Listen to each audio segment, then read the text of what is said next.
Hello everyone, welcome back to my channel. In today's video I'm going to show you how to add the tracking number on your eBay as a dropshipper or as a seller. As you know guys, this method it's work 100%. It's very quick and easy, so let's get started. First guys, you need to get the tracking number and copy the tracking number on any platform that you are using to dropship the product, for example AliExpress or eBay or CG dropshipping. Then after you get the tracking number, then go directly on my eBay and on the top and right, then click on my eBay and click and directly on selling in the middle, then click on selling. Then guys, this is the seller hub on your eBay account.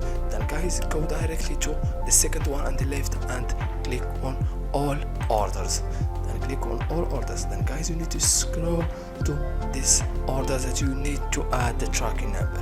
You can click on this, then guys go directly to this number, order details, and click on this number. Then guys, this is the number, then you need to scroll and this is the tracking.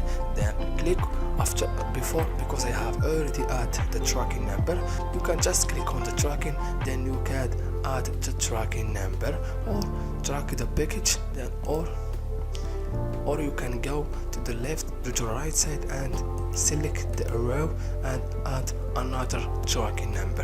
As you see guys, this is the easy method to add your tracking number on eBay account. As you see guys, it's very easy. Thank you so much for watching. See you in the next video.